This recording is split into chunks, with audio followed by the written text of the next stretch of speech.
Om Linga Purana Part 2.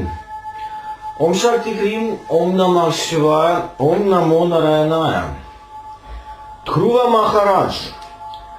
Swayambhuva Manu had a son named Uttanapada. Uttanapada had two wives, Suniti and Suruchi. Dhruva was Suniti's son. King Uttanapada was once seated on his throne. Dhruva happened to come there and clambered up onto his father's lap. He was a man-child, then being only 7 years old. But Dhruva's stepmother Suruchi objected to this. "How dare you sit on the king's lap?" she demanded. "That is place that is reserved for my son. Get down at once." Also Uttanapada did love Dhruva. He dared no object. He loved Suruchi much more than he loved Suniti, and he did not have the courage to go against Suruchi's wishes.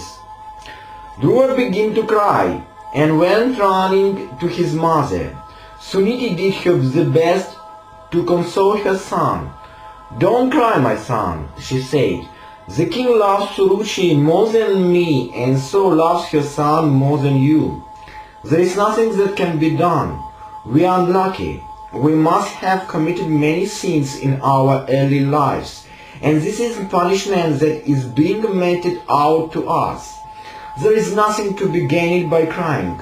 One must try to perform good deeds in the life so that in the next life we are more fortunate. Forget about the king's lap. Why don't you instead try to attain a place that would be impossible for Suruchi's son to achieve?"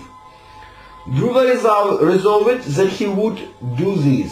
He went away to the forest to meditate. In the forest he happened to come upon the sage Vishwamitra's hermitage.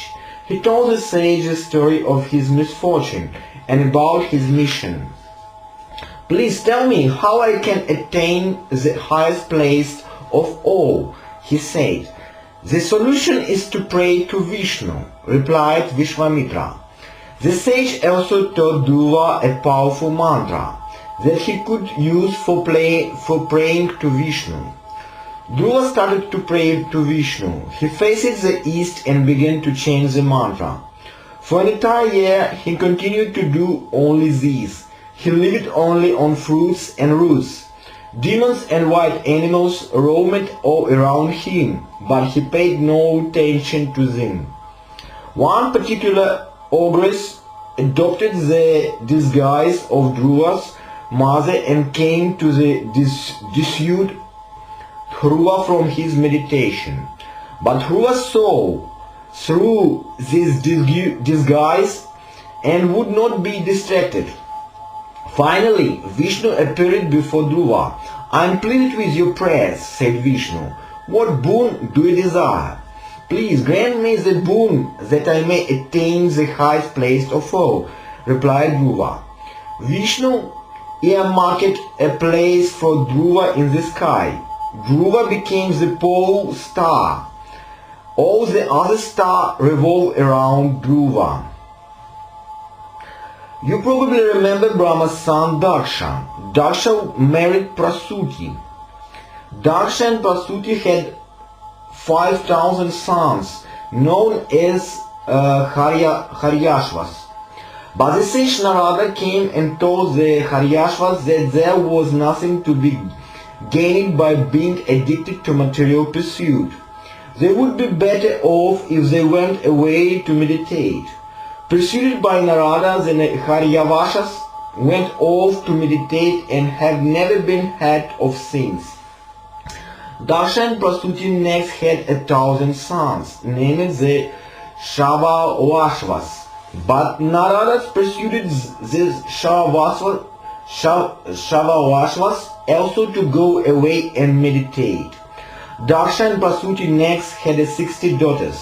10 of these daughters were married to the god Dharma, 13 to the sage Kashyapa, and 27 to Chandra. The 13 daughters who were married to Kashyapa were named Aditi, Diti, Arishta, Surasa, Muni, Surabhi, Vinata, Tamra, Krodhavasha, Ila, Kadru, Tvisha and Danu.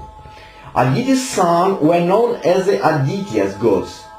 There were 12 of them named Indra, Dhata, Bhaga, Tvashta, Mitra, Varuna, Aryana, Vivasvana, Savita, Pusha, Amshumana and Vishnu.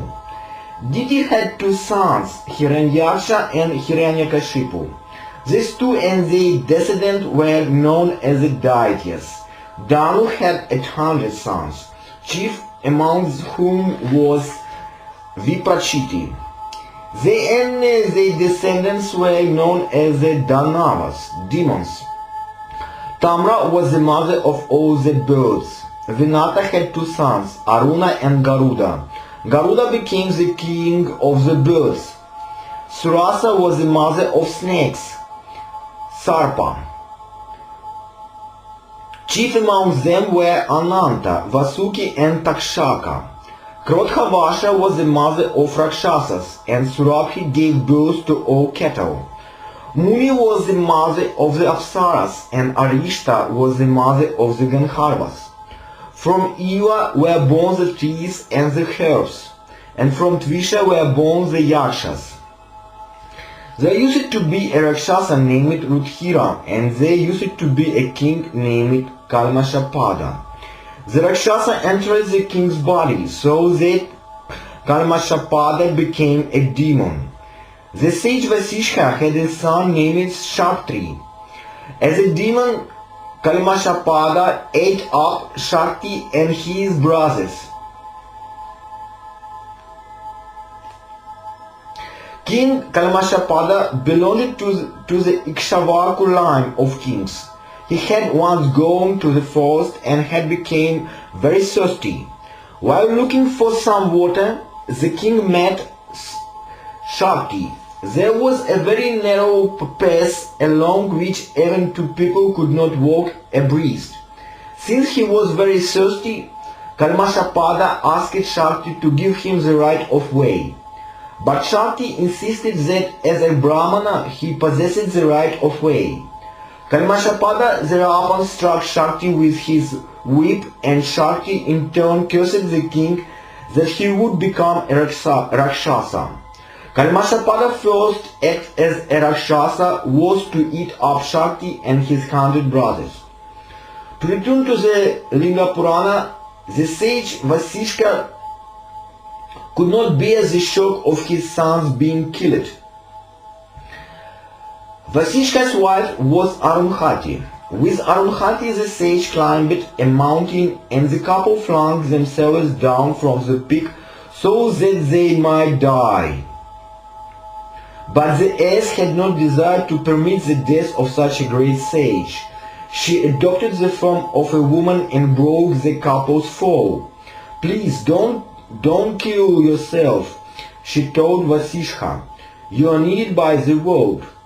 Shakti's wife was Adrishyanti, and she too tried to dissuade her father-in-law from committing suicide. "I am expecting," she informed Vasishka. "If the two of you kill yourself, who will look after the son when he is born? He is after all Shakti's son. Please stay alive for his sake." While this conversation was going on, the baby who was in Adrishyanti's womb began to recite the Vedas. This was a miracle indeed, and Vasishka did not at first realize where the sound of the recitation was coming from. But Vishnu appeared and told the sage, "You will have a grandson who will bring glory to your line. You will be a great devotee of Shiva's. It is he who is reciting the Vedas. Please stay alive for his sake." Vasishka was dissuaded. In due course, Adrishyanti gave birth to Parashara. When Parashara grew up, he asked his mother, "Where is my father? Why do I not have a father like other children do?" "Your father Shakti was eaten up by a Rakshasa," replied Adrishyanti. "Eaten up by a Rakshasa? exclaimed Parashara. I will pray to the god Shiva. Through my tapasya I will attain great powers. And with my powers I am going to burn up the entire universe. There is no point in retaining such an evil universe where one's father is eaten up by Rakshasa. Vasishka persuaded his grandson that such a general destruction of the universe would not be in anyone's interest. The universe had done no particular harm. If anyone had committed a crime, it was the Rakshasa who had performed the dastardly deed. Parashara resolved that he would use his powers to destroy the Rakshasas. With this end in mind, Parashara started to pray to Shiva. Shiva was pleased at this prayer and granted Parashara some amazing powers. With these powers, Parashara got to see and talk to his dead father, and he used the powers to burn up all Rakshasas. Please stop this destruction, Vasishka told his grandson. There has been enough of killing. If Shakti died, that was written in his stars. The Rakshasa was merely the instrument of what fate had decreed for my son. Do not kill any more Rakshasas. Anger serves no purpose. Parashara followed his grandfather's advice and was blessed by the sage that he would become well versed in all the Shastras. Vasishka also blessed Parashara that he would compose the Purana Samhita and the Vishnu Purana. Krishna Dvayapana Vedavyasa was the sage Parashara's son. The Linga Purana now catalogues the kings of the solar and lunar dynasty, but this we will skip, as they are mostly a collection of names and are better described in other Puranas. There was a demon named Tarakasura who oppressed the gods. He was eventually killed by Skanda or Kartikeya, the son of Shiva and Parvati. Tarakasura had three sons named Vidyunmali, Taraksha, and Kamavaksha. These three resolved to avenge their father's death and started to perform very difficult tapasya, so that they might obtain boons that would make them invincible. After a long period of meditation, they managed to please Brahma. You have pleased me, said Brahma. What boon do you desire? Please grant us the boon that no being in the universe may be able to kill us, requested the demons. That is a boon that cannot be granted to anybody, said Brahma. If you so desire, set fairly difficult conditions for your death, but immortality is boon that I cannot possibly grant you. The three brothers consulted and arrived at the following condition, which seemed to be fairly impossible to satisfy. Each of them would build a city, Pura, and the three cities would normally be distinct. But once every 1,000 years, the cities would come together. When the cities came together, if anyone could manage to shoot down the cities with a single arrow, that would be the appointed method of death for the three demons. This seemingly impossible condition Brahma agreed to. A Danava named Maya was the architect for all the demons, and he built three cities for Tarakasura's son. Taraksha's cities was made of gold, Kamavaksha of silver, and Vidyumali's of iron. Inside each of cities, Maya built several wonderful palaces. The three brothers lived in these cities happily with their companions. The other demons, incidentally, the demons were great devotees of Shiva. But the gods were not at all happy. They were oppressed by the demons of Tripura. The gods sought Vishnu's help so that Tripura might be destroyed. I understand your problem and you have my sympathies, said Vishnu, but unfortunately I can do nothing. The only person who can destroy Tripura is Shiva. But there is a problem. The demons are devoted to Shiva. They are not evil. Under the circumstance, Shiva will not take up arms against them. He will have to resort to some trickery. Why don't all of you go and start praying to Shiva? I will think of a way whereby the demons can be dislodged from the righteous path. The gods went away to meditate, and Vishnu used his powers of illusion to lead the demons astray. He sent Shakyamuni, Buddha, to preach to the demons. Shakyamuni was so glib of tongue that he made ready converts among the demons. They all became his disciple and gave up worshipping Shiva. This was the moment that the gods had been waiting for. They prayed to Shiva that the evil demons might be destroyed, and Shiva agreed. Vishwakarma, the architect of the gods, built a chariot for Shiva to ride in. Brahma himself offered to be the charioteer. Shiva ascended the chariot and rode into battle. Nandi joined him with the Ganas, and the gods accompanied the army to aid in the fight. Numerous were the weapons that the gods took with them. They rode on elephants, horses, lions, and buffaloes. Shiva graced this army of gods the way the moon graces a collection of stars. The army advanced and came to where Tripura was. Shiva raised his bow and applied the divine Pashupata Astra weapon to his bow, waiting for the three cities to come together. As soon as this happened, Shiva let fly the arrow, and the flaming arrow burned up the three cities of the demons. All the gods, including Brahma and Vishnu, worshipped Shiva. The word Ari means enemy. Because Shiva destroyed Tripura, he is known as Tripurari. The Linga Purana describes the rites that must be followed in worshipping Shiva. In particular, a special rite named Pashupata Vrata is described in great detail. There are some omens which are sure signs of impending death. There is a nakshatra star named Arunhati. A person who cannot see Arunhati, the pole star of the Milky Way, is sure to die within a year.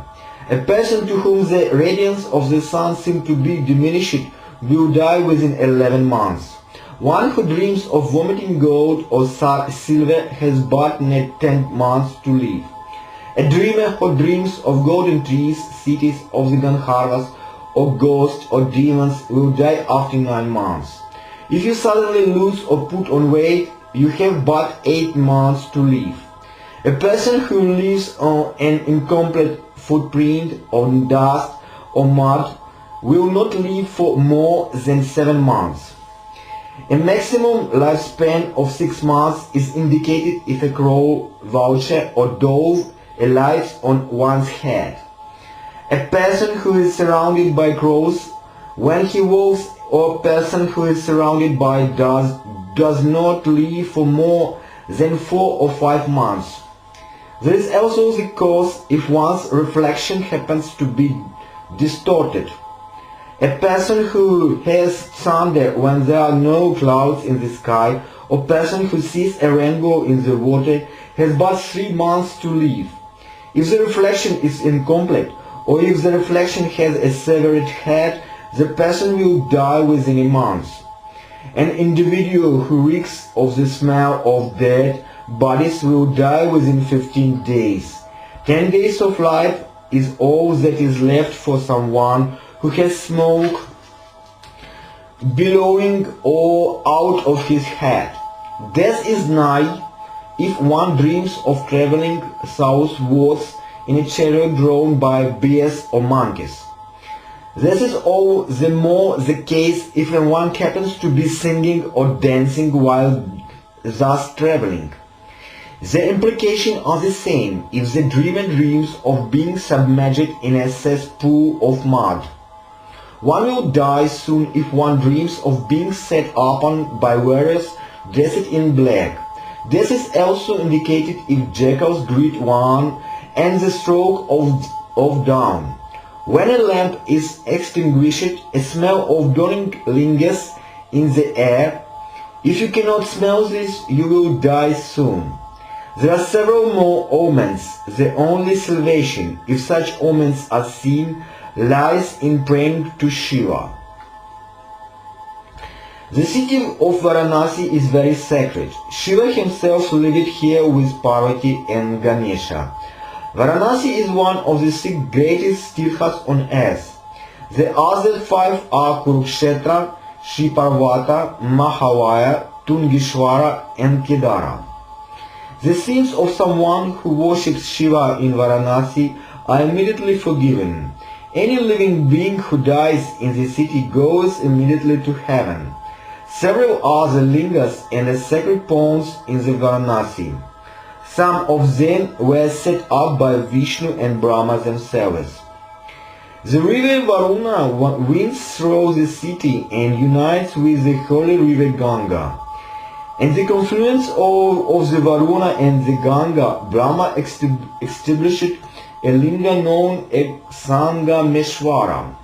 Amongst other famous lingas in Varanasi are Shailesha, Svarnilesha, Madhyameshwara, Hiranyagarbheshwara, Goprikshaka, Vrishadhvaja, Upashanta Shiva, Shukreshwara, Vyagreshwara and Jambukeshwara. There was a demon named Hiranyaksha. Hiranyaksha was killed by Vishnu, but Hiranyaksha had a son named Anhaka. Anhaka started to perform very difficult tapasya. He pleased Brahma through his praise and obtained the boon that he could never be killed. Armed with the boon, Anhaka went about conquering the 3 gods. He drove the gods out of heaven. Indra and the other gods fled in desperation to Mount Mandara. They were joined in the flight by Vishnu, but Anhaka pursued them there as well. Shiva lived on Mount Mandara. The gods went to Shiva and said, "The king of the demons Anhaka is oppressing us. We do not know what to do. He has followed us here as well. Please save us from the Anhaka's depredation." Shiva ventured out to tackle Anhaka. Anhaka was not alone. He was millions of demon soldiers with him. But Shiva burned up all these soldiers. He then pierced Anhaka with a trident and raised the trident up into the sky. The demon hung there, transfixed with the central prong of the trident. The gods were delighted at this. They showered down flowers on Shiva and began to pray to him. All beings in the 3 worlds have sighs of relief.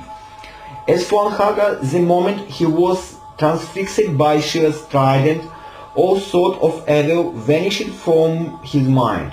He started to pray to Shiva. Shiva was pleased at these prayers and said, "Son of Hiranyaksha, I am pleased with you. What boon do you desire?"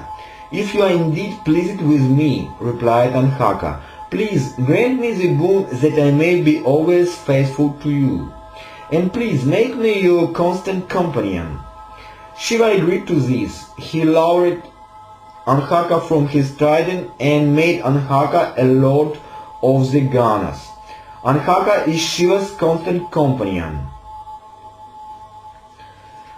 The sage said, "You have mentioned Hiranyaksha and you also said that Hiranyaksha was killed by Vishnu. But we do not know the story. Please tell us about Hiranyaksha." Maharshana recounted the following story.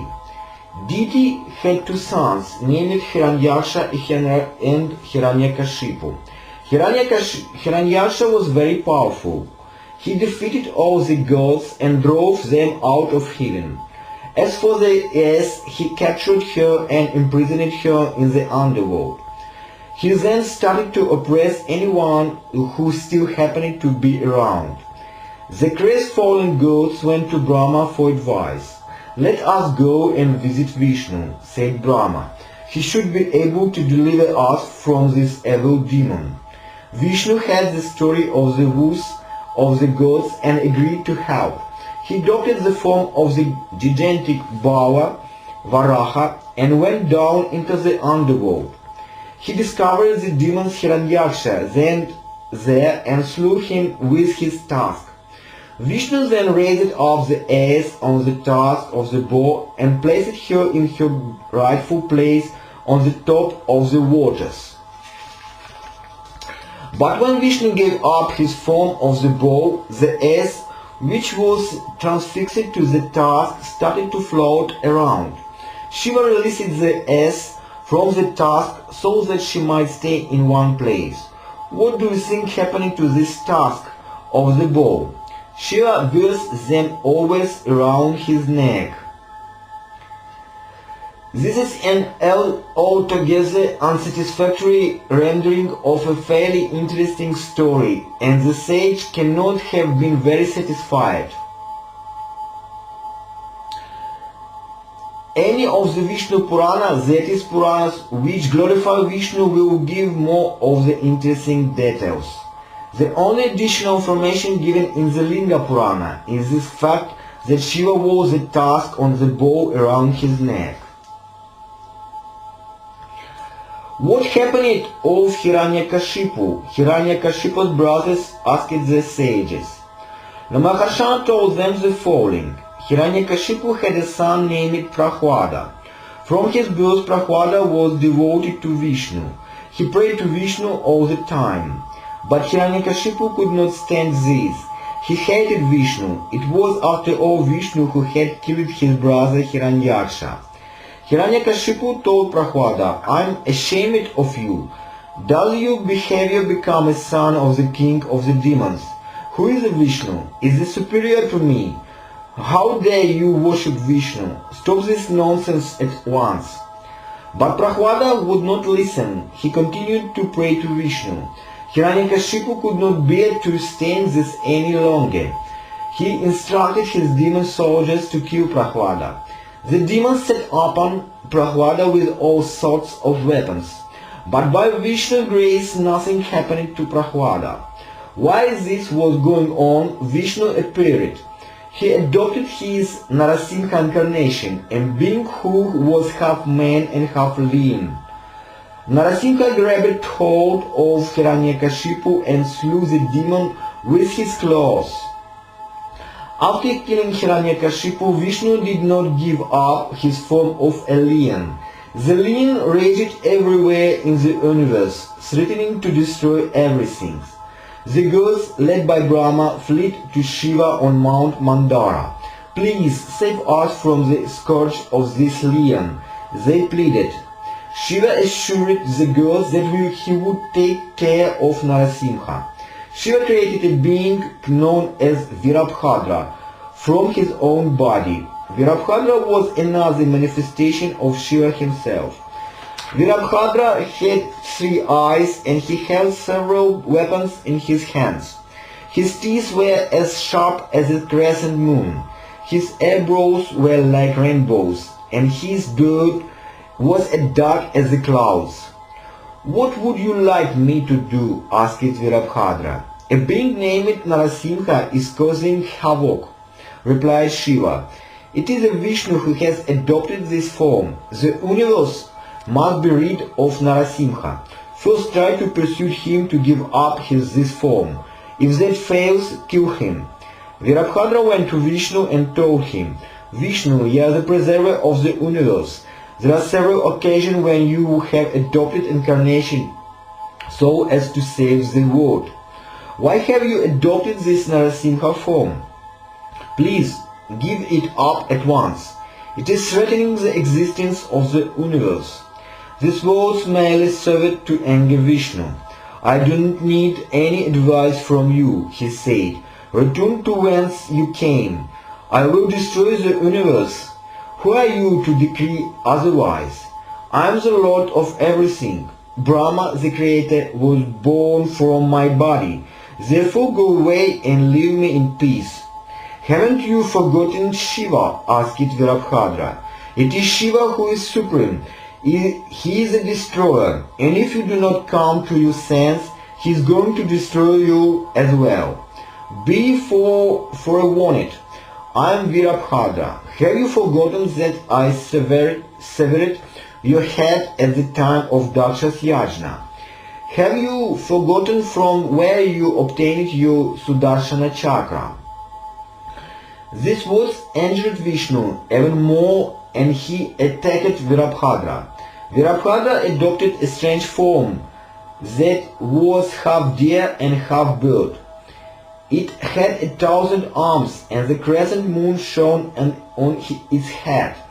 The wings were huge, sparks issued of the eyes, and the claws were exceedingly sharp. Virabhadra grasped Vishnu and rose up into the sky.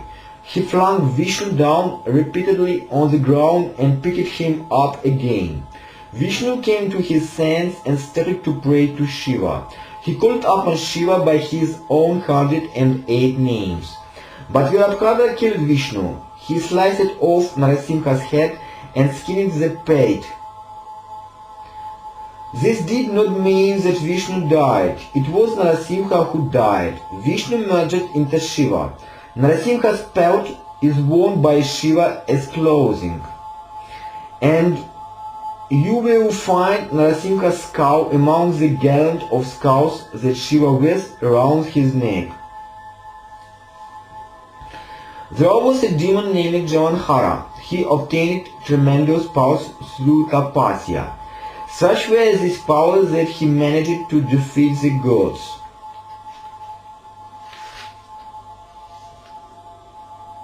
To return to the Javanhara then taught his companions.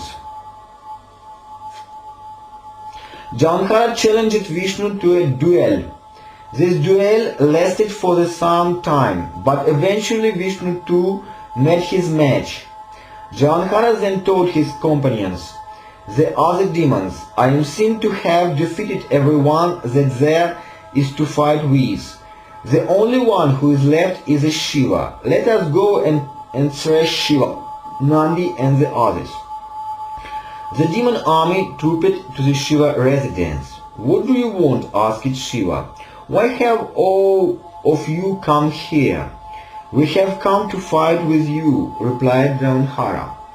Shiva inserted his big toe into the ocean and started to churn the water.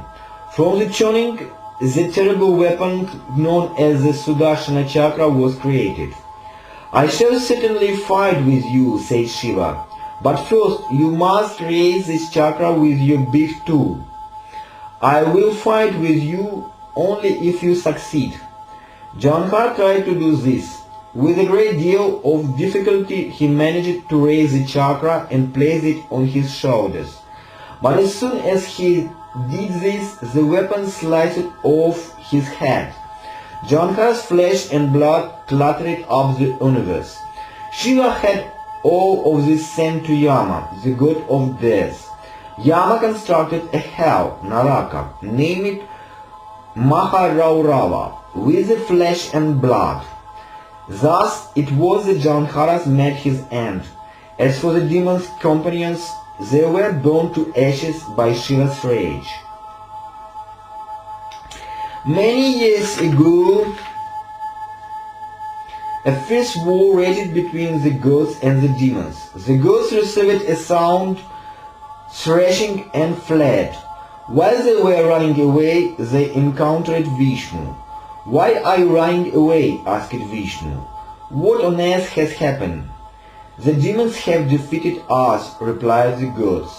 They have acquired all sorts of divine weapons, largely thanks to the boons that you have granted them. These weapons have made them close to invincible. You are our only hope now. Do you remember the wonderful weapon that was known as the Sudarshana chakra? It was created by Shiva to kill Javanhara. That is what is required now. Nothing else will work. I will help you, promised Vishnu, but we must first obtain the weapon and go and to get it we have to pray to Shiva. Vishnu and the other gods started to pray to Shiva. They called it upon Shiva by his 1,000 name. You can increase Sudarshana chakra by reciting 1,000 name of Shiva. Daksha's daughter was Sati, and Sati was married to Shiva. Daksha was thus Shiva's father-in-law. Daksha once organized yajna, sacrifice. To this he invited all the other gods and the sages, but he did not invite Shiva. Sati went to the sacrifice and was insulted by her father. Thereupon she immolated herself in the fire of the yajna. Shiva was stricken with grief. He sent Virabhadra to destroy the yajna. The sacrifice was being held in the foothills of the Himalayas, in the place named Kaula. Virabhadra completely destroyed the sacrifice. His companions killed many of the gods and the sage, and flung their bodies into the water of the Ganga, which flowed nearby. Virabhadra plucked out the eyes of the god Bhaga, smashed the teeth of the god Pusha, and gave the moon god a resounding kick. He sliced off Indra's head and the arms of the fire god Agni. As for Vishnu, a mighty battle raged between Virabhadra and Vishnu. But Vishnu more than met his match and had his head cut off for his pains. Daksha's head was also severed by Virabhadra. Saraswati, the goddess of learning, lost her nose. Brahma was thunderstruck at this destruction and started to pray to Virabhadra and Shiva. Shiva was pacified and forgave the gods and the sages. Everything was restored to what it had been prior to Virabhadra beginning in his process of destruction. Sati was reborn as Parvati, the daughter of Mena and the Himalayas. She had two sisters named Ekaparna and Ekapatala. Also, she was the eldest. Parvati was also known as Aparna. When Parvati was 12 years old, she began to perform very difficult tapasya, so that she might attain Shiva as a husband. At the time there was a terrible demon named Tarakasura. He was the son of the demon Tara. Tara himself was so powerful that he managed to defeat all the gods. For 1,000 years Vishnu fought with Tara, but to no avail. Tara simply picked Vishnu up and flung him far away. Finally Vishnu prayed to Brahma and obtained all sorts of wonderful powers. With his powers he managed to kill Tara. But Tarakasura was still around. He defeated the gods and drove them out of heaven. Vishnu fought with Tarakasura for 20,000 years, but could do nothing to the demon. The gods fled in the desperation to Brahma. Don't be so disconsolate, Brahma assured the gods. Sati has been reborn as Parvati. She will marry Shiva, and she and Shiva will have a son named Kartikeya. He will be your general and will defeat Tarakasura. Meanwhile, Parvati had been meditating so that she might marry Shiva, and Shiva was pleased at these prayers. The marriage took place amidst a lot of fanfare. This first son to be born was Ganapati, the second was Skanda or Kartikeya. There was a boy named Upamanyu, who was once taken on a visit to his maternal uncle's house. Compared to his cousins, Upamanyu got inferior and diluted milk to drink. He therefore told his mother, "Why can I have better milk to drink?" His mother started to weep. "My son," she said, "we are poor. We do not have the money to buy your good milk." But so insistent was her son that the mother ground some rice with water and gave it to her son to drink, pretending that it was milk. As soon as he tasted what his mother gave him, Upamanyu realized that it was not milk, but began to cry even more profusely. Finally the mother told the son, "Please do not cry. Unfortunately we are poor. The only option left for those who suffer from misfortune is to pray to Shiva. Perhaps we are amiss in that we did to pray to Shiva in our early lives. Why don't you pray to Shiva now?" Upamanyu started to meditate. He built an hermitage in Himalayas. Shiva decided to test Upamanyu. He appeared before the boy in the guise of Indra and said, "I am pleased with your tapasya and will grant you a boon. What boon do you wish for?" "I am indeed fortunate that King of the gods has come to visit me," replied Upamanyu. "Please grant me the boon that I may be devoted to Shiva." "Who is this Shiva?" asked the fake Indra. "I am the king of the gods. I am much superior to that upstart. Worship me instead." Upamanyu was not prepared to hear such insult hurled at Shiva. He thought that he had committed a great sin in allowing such insults to be uttered in his presence. He therefore prepared to heal himself. Shiva now appeared before Upamanyu in his own form and blessed the boy. Through Shiva's grace, Upamanyu never suffered from a lack of milk to drink. Subsequently, Upamanyu taught the Pashupata Vrata to Krishna. Lord Maharshana completed his recital of the Linga Purana, and the assembled sages were thrilled with the word they had had. They bowed down in the obeisance before Shiva. The Linga Purana is most sacred. Brahma himself has said that a person who reads it is forgiven all his sins. Reading this text is far superior to meditating, performing sacrifice, or donating alms. Brahma cannot possibly be wrong. The sages thanked Lord Maharshana for his pains and went their several ways. Let us also show our respects to Shiva in conclusion. Om Namah Shivaya, Om Shakti Hrim, Om Namo Narayana.